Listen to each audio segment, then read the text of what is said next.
Welcome back to the Playbook podcast. With me, Michael, Sharon, founders of Builders. We're a venture studio here in Rotterdam where we empower entrepreneurs to build stellar companies.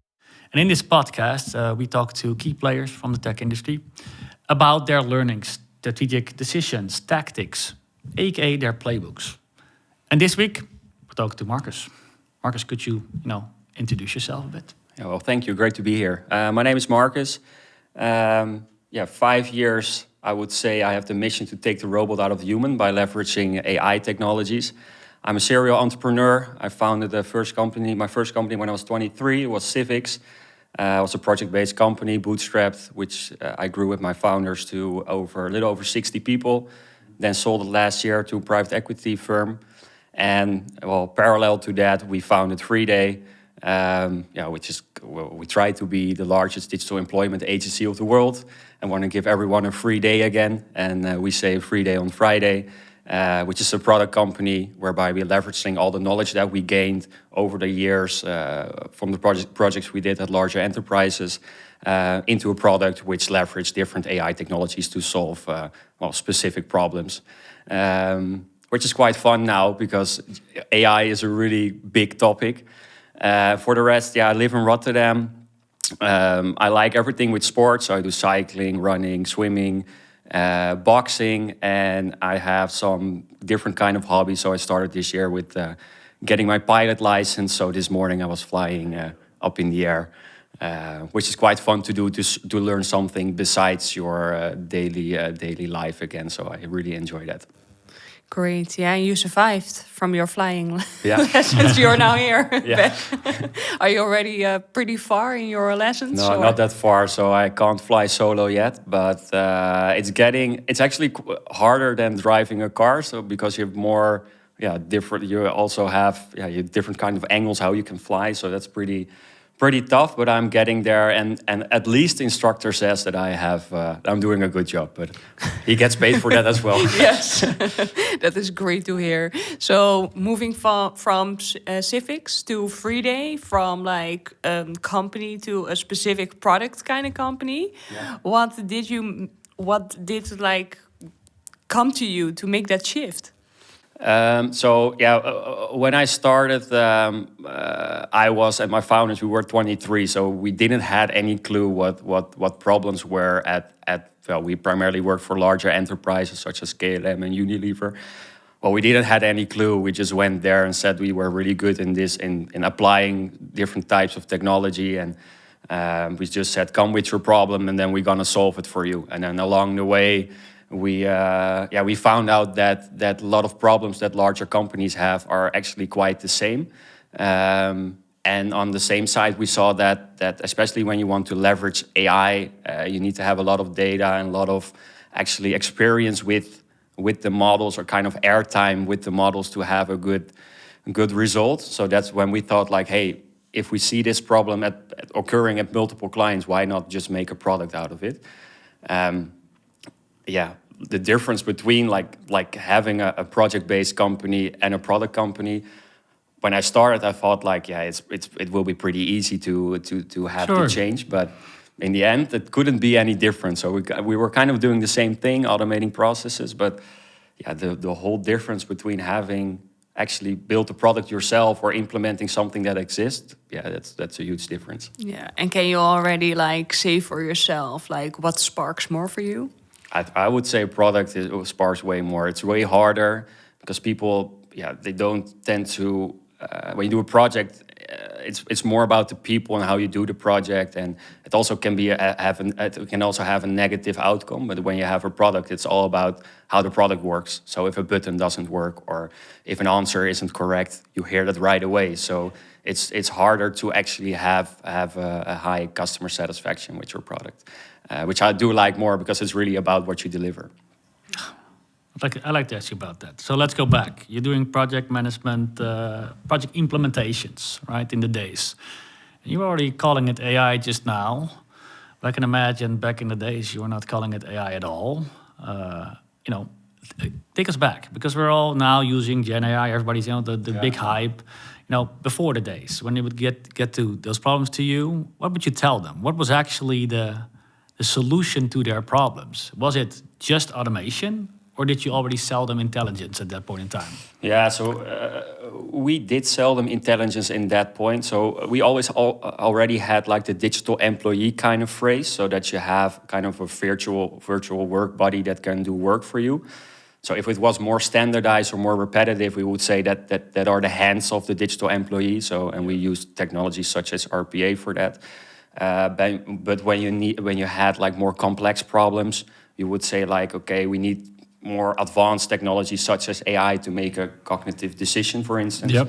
And that's more about the brains of the digital employee. So that's when we leverage more like AI models, which could be pretty simple AI models back in the days. And then you had the third thing, if you want to communicate with an end customer or an internal customer, you need to have ways to actually communicate with that person.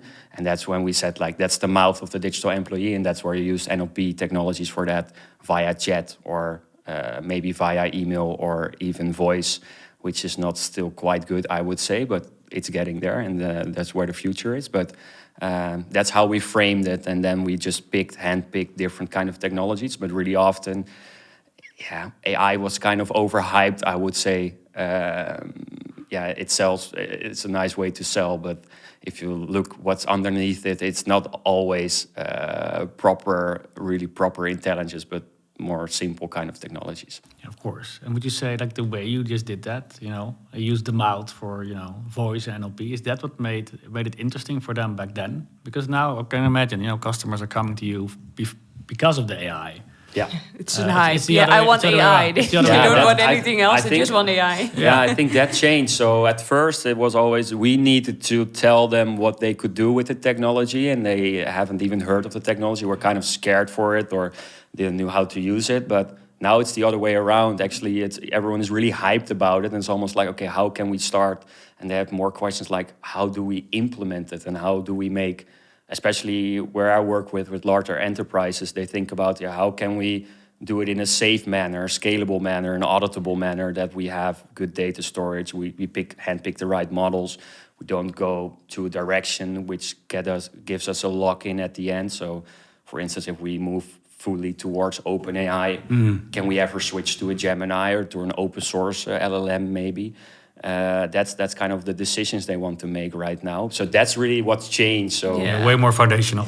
Do you also think that nowadays then they come with like, oh, I want your solution, but find my problem? So more of the other way around? I can imagine that everyone is so hyped about it and they want to make use of it, but maybe they do not even know how to make use of it. Yeah, so that's the biggest challenge right now. They want to find the use case. They want to do something with the technology, but sometimes it's hard to find the right use case. So they're really like, okay, we need to do something with this, especially if you talk to innovation boards or innovation managers, we need to do something with it. So if you have a use case that is proven, please, let's just do it, and let's find the department where we can apply this. So that's correct. Yeah, fun. Well, look, sounds like a good problem to have. Basically, what I like about this is, look, if they're coming to you and your answer is we have a digital employee, not Gen AI, right? So you're one of the first that goes really into like making it human years ago, right? And now it's the other way around. They're asking you for the tech and you're making it simple for them. It's a digital employee. How does that flow? How does that go with them, right? Yeah, actually, that's a really good question. I think it's quite hard for us as a company, and for me and myself as well, to really break away from the Gen AI hype. So sometimes it's nice to have a hype, but you want to actually deliver beyond the hype. And for us, Gen AI technology is just a feature within our product, which works well on specific parts of a use case, but it's not always the solution. But it's really hard for us sometimes that they're really looking, okay, you're just a wrapper around an LLM, or you're just doing just this, and then they try to make it really simple. But what I do is Gen AI is just a small part of what we do, so we can use it, but we maybe don't do it as well. So for us, it's kind of finding out, like, how can you tell in a simple manner that you are more than just a hype, and doing more stuff and actually solving problems for a client instead of just, we're just doing something with this technology. And on the other part, don't make it too complicated for them, because then you need to educate them too much. And in the end, what you just want is not, you don't want to know how an iPhone works from the inside. You just want to know what you can do with it. So, and what's inside it doesn't really matter. So, but what I notice currently is that a lot goes about Gen AI, and not that much yet about what problems can we solve. Interesting. This kind of technologies, and I think that can be done. It needs to be more of that, I think. Yeah, and that part of trust where you're talking about not willing to know like everything super deeply, is that something where you now feel like people get more familiar with it so they don't go that deep? Or is that sales something like that you really have to explain every single thing you're doing with it? Yeah, so if I wake up, I always have FOMO. Like I think, like if the pace of innovation within AI is going so fast. So if you look back and you take the iPhone example again, we thought 10 years ago it was fast when we had a new iPhone every year. Now with AI models, it's like we have a new model version every day, or new companies that pop up and you can do stuff with it. So I get a lot of FOMO. I think people that are working in this space, I think they recognize the feeling if you go fast enough.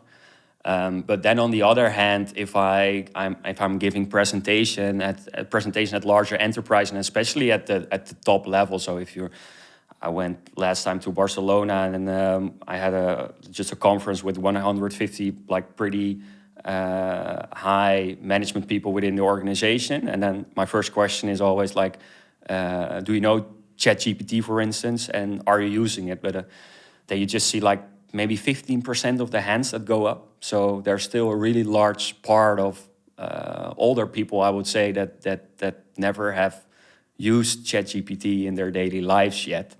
And then I'm always a little bit like more relaxed. I'm feeling like, okay, it's still really at the beginning phase. But like scared of it, I would say like, do they know how it works? I think we're still at the moment that people don't really know that how what AI means, what it can do for you, and what different types of things you all have within that space. Yeah, and then do they really want to know like what's happening behind? Or are they also good with you just implementing it? Yeah, here's my data, run with it. Here's your solution, go. What you see is that they don't really care about how it works.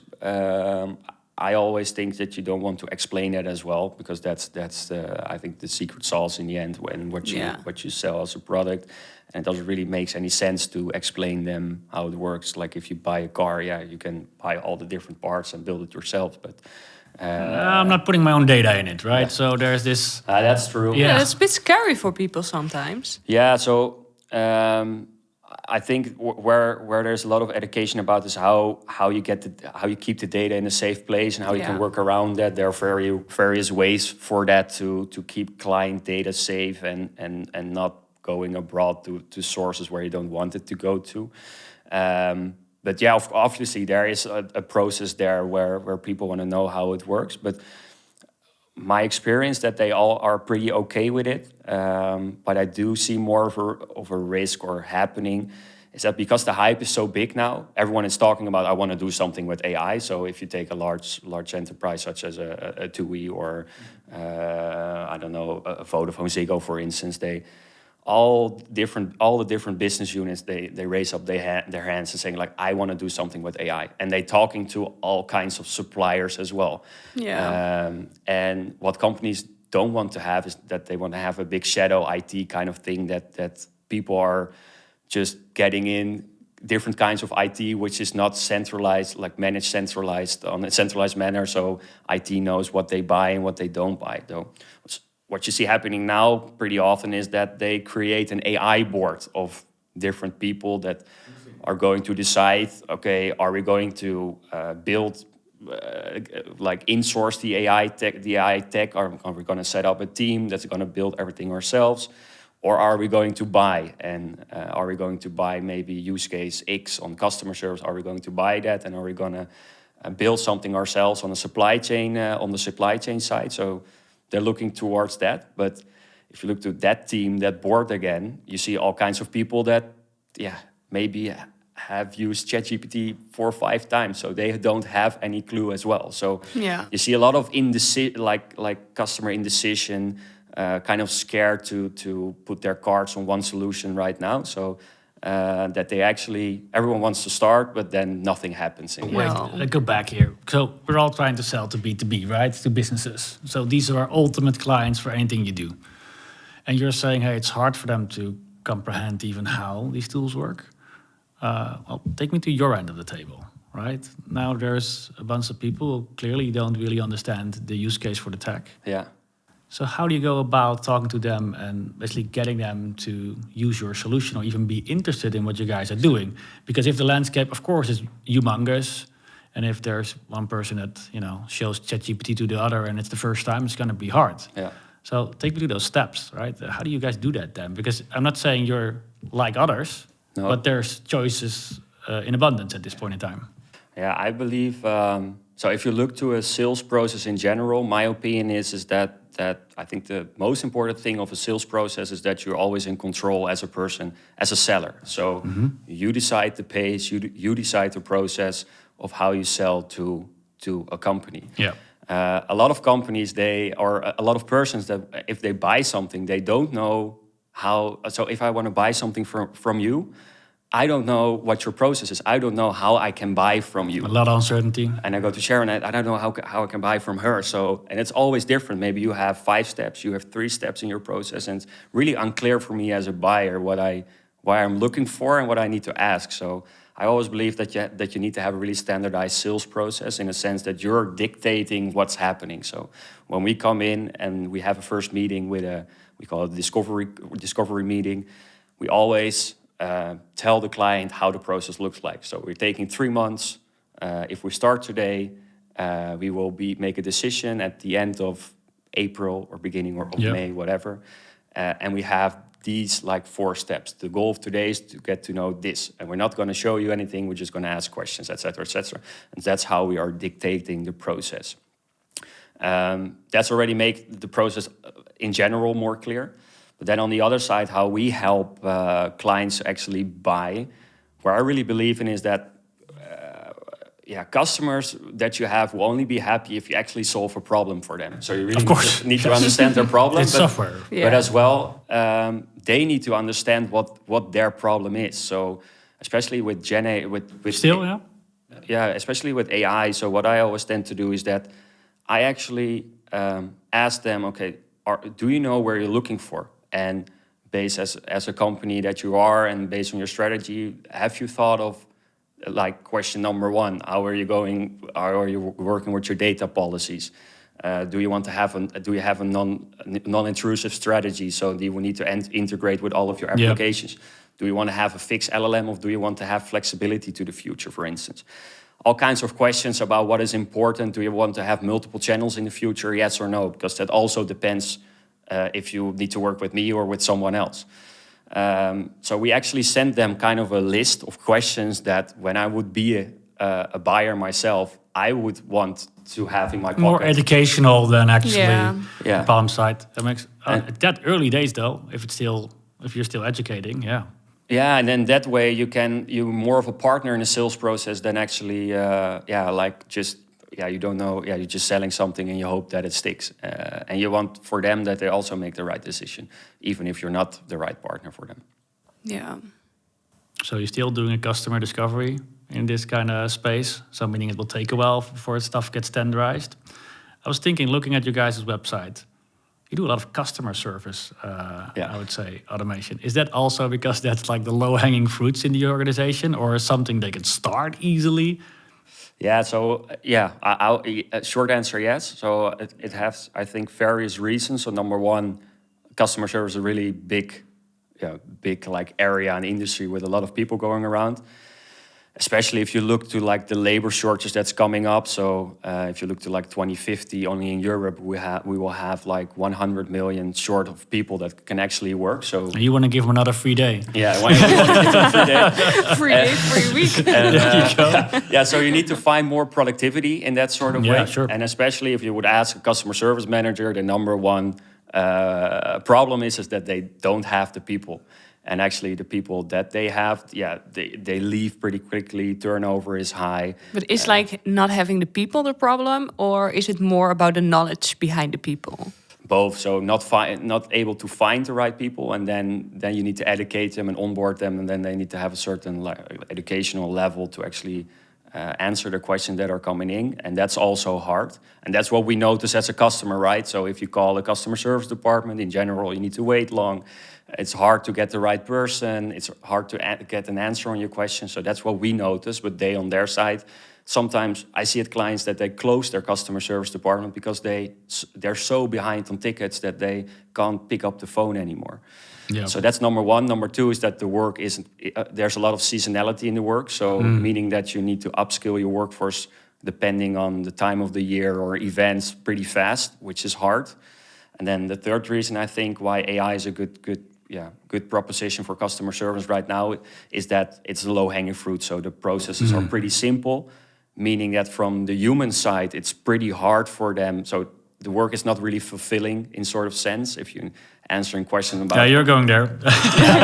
If you answer... That's why the turnover is high. You want to answer hard questions, and the question about rebooking a flight or making an appointment or a question about the opening times, it's not really, I would expect that you would also say, I mean, they look into these old, terminal kind of systems for one question or answer, and then they go to 6. You get them clicking around 10 minutes before they give you an answer. Oh, wait, I have to look it up. Yeah, but they are basically like going to a doctor that Googles for you. It feels like most customer service centers are like that. So so I'm expecting you to say that you guys, the best integrator for making that easier, because you gotta... I mean, the turnover can be high, but if you got to learn somebody 5 systems first to get to the answer, I can expect also that's not easy to have that job. Yeah, it's a hard job. Yeah, and then if you look to from not fulfilling part of work, but it's relatively simple. Customer service process is relatively the same at every company. So that's why AI is also a good application to actually solve some of the problems there. So I think, so productivity, seasonality, and kind of the simplicity of the works make us a good contender for using Gen AI. Oh, then you're in, right? That helps. Yeah. And what's your second, what's coming up after customer service? Now, that's a good question. I would say, I think customer service, maybe just to stick to that, I think it goes way beyond than just answering questions. That's where we're going to. So if I'm looking to technology which we are using right now, it's still not the fastest. It's still not the most comprehensive answers that you get. It still can get better, but it's getting better and better day by day.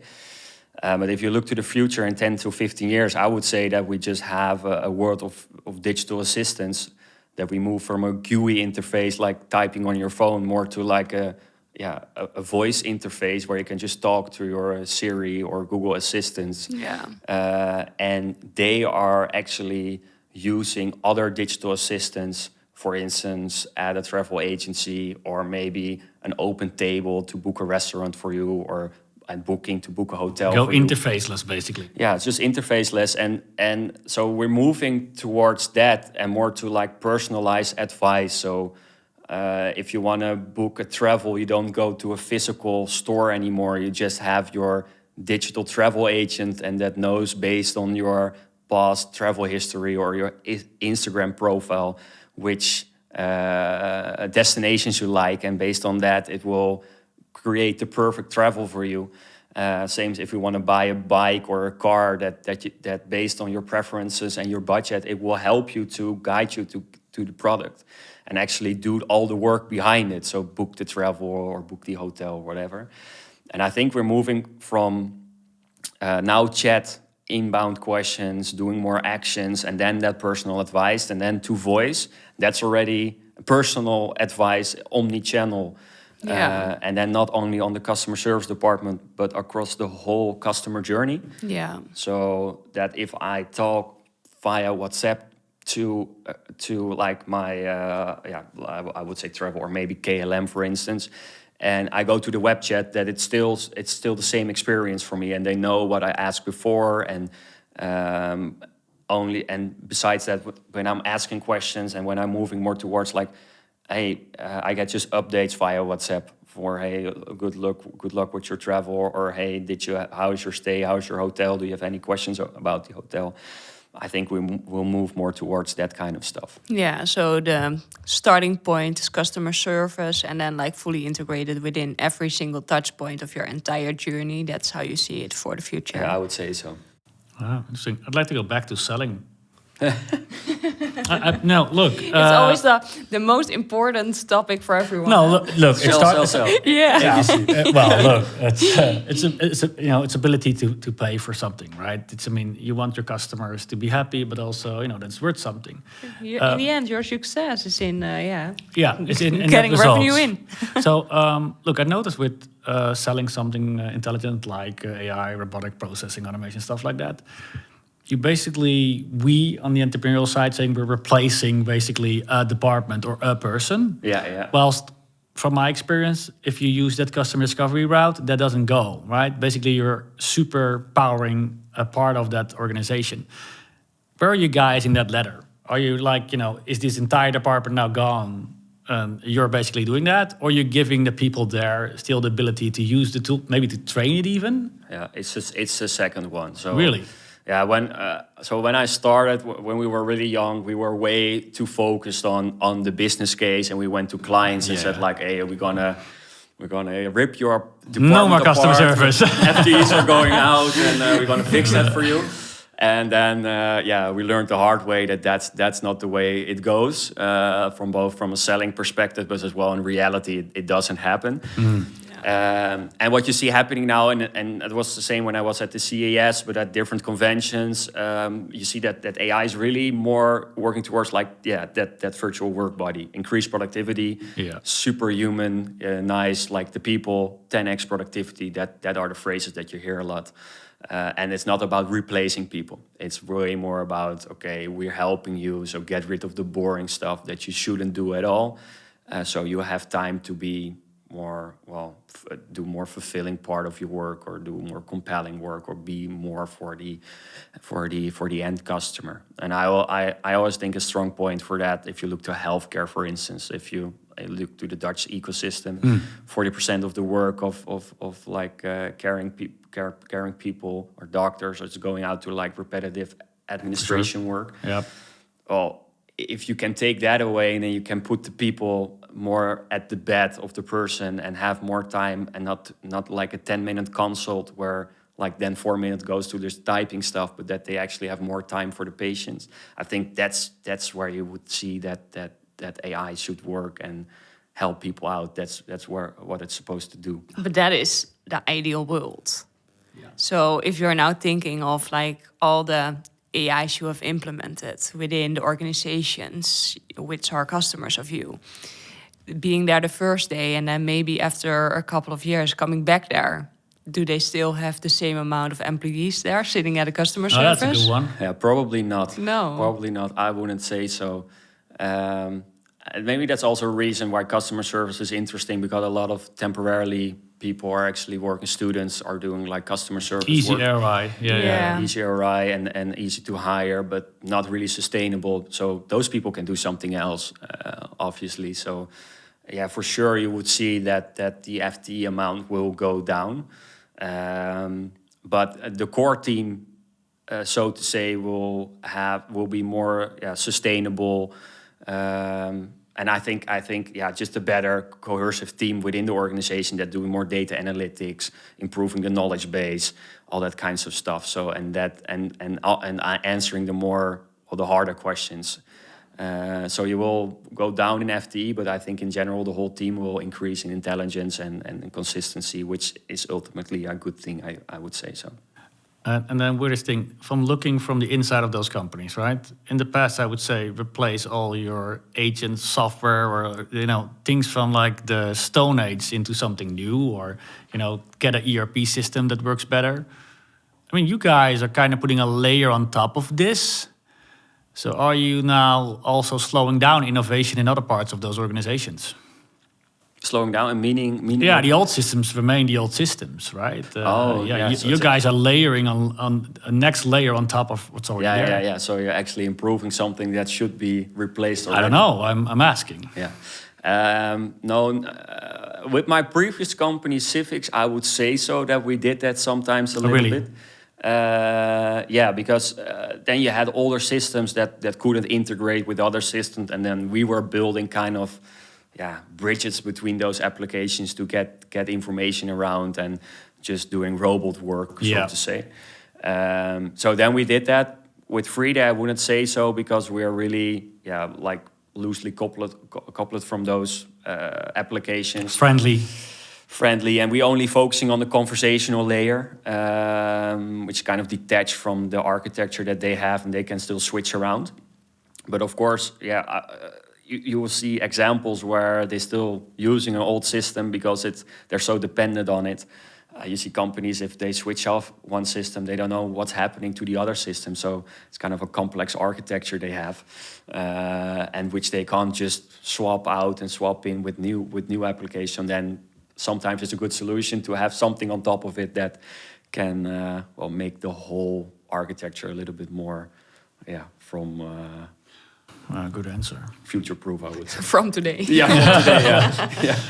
Well, it's a good buy-in, I would say, right? Is there any way you chose Freeday as your go-to tool to do this, right? That conversational part in, it's consumer or customer service, or I think it's also KYC for you guys, stuff like that. The stuff, they need thousands of people for. Is it a buy-in, or is it something, if it's conversational and easy to integrate, is also, I wouldn't say easy to replace, but can it be replaced? Because now less seats are at, the keyboard, getting empowered. Is it easy to replace? Your product, basically, right? If you're friendly and integrating, then there's a lot of data. It's similar for every similar kind of conversational AI kind of tool. Yeah. Is it? I would say so. Yes, only if you take the general aspect that technology always becomes a commodity after a certain amount of time, then the value you're delivering is more at the use case side. So one of the challenges that we have, or I have as an entrepreneur who likes every problem and wants every problem to be solved. Yeah, 100%. Is focus. Yeah. Because if you go deeper at a certain use case, so if you do that whole customer journey, for instance, for the travel industry or maybe for fintech industry, you have kind of a use case advantage. You know more about the process. You already know the problems they have. You already have the integration, so you can offer more than maybe a competitor. If you don't do that and stay too general, obviously maybe in certain amount of years, it's easy to actually copy the technology if you don't do anything. So you need to stay ahead, be that thought leader, but as well go deeper at certain processes and the use cases to actually have more value than your competitor. That's why, for instance, we don't focus on e-commerce, for instance, because that's where you see a lot of competition. We have a way more enterprise-suited architecture that's way too heavy for a simple e-commerce platform. So we not try to compete with that market, for instance. But at enterprises, we now are really one of the strategic points that I have is that for this year. We went live at various clients, but now we need to leverage those use cases and find another same client within that industry to do it the same, because then you can find skill with your product, but also with your implementation part and everything. Yeah. So it's still the in-between of doing everything custom, but creating something which is more able to plug and play. Yeah, I think in the end, so the whole architecture is pretty scalable, and that's not custom yet, but at larger enterprise, you always need to have some customization, but the contracts are there and the revenue is there. Therefore, the contracts are larger, so you can have some room for that. But I would think if you stay too general, you won't find the speed in scaling up your company, because if you do another customer service in general, it's kind of the same, but the questions that are being asked at a highly industry or high tech company are really different than at a travel company. So, and that's also knowledge that you want to have. So I always think that in the end, the value is that you need to have a niche and that you need to be really good in that niche.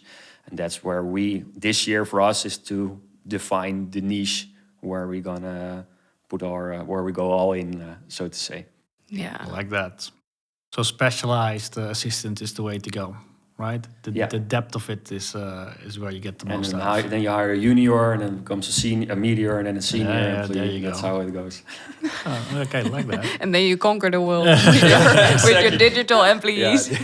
Digital workforce, then. Well, Digital army. I was expecting a bit of that actually when you say in terms of like competition, because I know you name your let's say assistants as well internally, right? I heard Theo come by a few times in some of the cases. I was thinking they would get attached actually to the tech and the way it responds, right? Almost, and that's with with the large language models, almost a bit human, right? Is there any form of that they're like happy to have that colleague, or like would you say well-being goes up from having that, Theo? Yeah. Really? I heard it. I was like 2 months ago. Maybe 1 or 2 months ago, I was at a client, and then we always discuss how it goes and if they're happy with what we offer. And then he said, like, okay, the day that John, that's how the employee is called there. Or they can name it themselves. John, that you leave, and John will leave. I will have my resignation letter ready, because I will get so much shit over me because we replaced there like a sub-part of that department, and no one wants to do that job anymore because John does it, and they're really happy with it. But if he says like, okay, if John leaves, I will leave right away because I have a really big problem with that. And on the other way, what you also see is that people, because you have a person, they come up. So the department comes up like, hey, can Theo do this, or could John do this as well? Oh, you're upselling your stuff. That's good. Yeah. And that's a nice thing to have. And then we need to explore whether it fits within our product strategy. But it really becomes it becomes something that is alive, because it sends email. You can talk to it. It's really friendly, and people see right away that it can help them out. Weirdly enough, this is basically the best employer branding you could have. Yeah, the referral, and then even like internally, that is amazing. I mean, your employee cannot leave anymore, right? Because he now goes to a different customer service department and figures out he has to do, or she has to do everything themselves. I mean, I can imagine that's the push for them as well on the employer side. Interesting. Yeah, but the thing is obviously that we need to have a good enough product. So I always say, when you score a 9 in customer satisfaction, they will sell to you instead of the other way around. But if you score lower than that, so your implementation isn't on par or your product isn't there, it's quite hard to actually, then you need to do the hard work yourself. But when you reach that moment, it's really nice that they come up with the IDs. Nice. Well, we talked a bit about sales, like quite a lot. Look, can you give us, like, maybe to round this off, like a look into the niches you're looking at, right? Because you're making a decision this year. Where do you see like the biggest problems, which I would say can be solved with this kind of technology? Yeah, so the markets where we're focusing on, you mean? Like, so I already mentioned a couple of times, I think travel for us is a big one. To expand, basically. To expand. Yeah. Also do more use case within the customer journey, but as well move towards more other travel companies. As I see it's a pretty fast-paced industry, really commercially like incentivized. So they want to work quite fast, which is nice, which we like. Then we have fintech as well, so fast-growing companies within the fintech space that don't want to hire more people to actually do the work, but just want to have they need to grow really fast, but then they want to use technologies for it to actually don't grow with too many people for that. And then the third one is still open. Could be telecom, could be more highly industrial cases. But that's something the team can find out this year, where we can find the base. Not spilling the beans here. That kind of, we're still looking into that. The market is still pretty big, and we need to have some more airtime with that as well. Great. Cool. Well, we have a question from our previous guest. At the pod. Who was it? Oh, that's a good one. It's Stefan, now at the Selection Lab. He used to be one of the investment associates at a Borski Fund. Oh. and he switched over from the dark side to you know To the light side. to the scale up side. He's the head of partnerships. The question Stefan wanted to ask you, and he thought it would be really difficult for you. What's your biggest achievement? Ooh, yeah, that's a hard question. My biggest achievement. I don't think it has to be, you know, on the Freeday business side. No, it's not on Freeday. No. Now I think, my first, company sell, I would say, like, so selling Ciphix and going through a lot of emotions in a roller coaster to actually sell your company. So getting detached for through your company, the whole sales process, and actually the change to see what you have built in terms of value, and then at one point it stops just the other day, because we stopped right away when we sold Ciphix. I think that was in the moment I never really thought about it, a big achievement, but now it's 1 year later. Yeah, it's highly impacted my life, I would say. So it feels like you're always really insecure as an entrepreneur. Like, can I do it? Will I be there next month? Am I going fast enough? Is it? So you're giving a lot, and then at some point you can say like, I have done it, and it gives a sort of rest in your all emotions. So I always think, like, when I feel insecure, I think, okay, we already did it once, so come on, Marcus, you can do it. You can do it again. So I think that was a big achievement. Surviving that. Surviving that. Being 28 and doing that was kind of experience. Oh, thanks for sharing. Thanks. Do you also have a question for the next? Yeah, I had the same type of question. I wanted to ask, like, if you look back, and that can be depending on the topic, I don't know. If you look back, would you have done things differently with the knowledge you have now? It's a good one. Great question. I would take that with. I would say, Marcus, thank you for joining. No problem. The Playbook It was a podcast. pleasure. Yeah. And I'll round it off with the audience as well. Thanks for tuning in again to the Playbook podcast. I would say this episode was mostly about, well, for me, it was like knowing or learning the fact that, you know, you cannot sell your product. And you cannot sell a solution looking for a problem. So there's always a part of discovery. And the more you put into that effort, the more you get out of it. And then what I really like what Marcus brought to the table is, look, if you're in control of that process, you're different and unique. And it's also way easier to predict where your success would be. So tune in next time, where we would ask people questions about what you would do differently if you would do it again. Thank you. Thanks.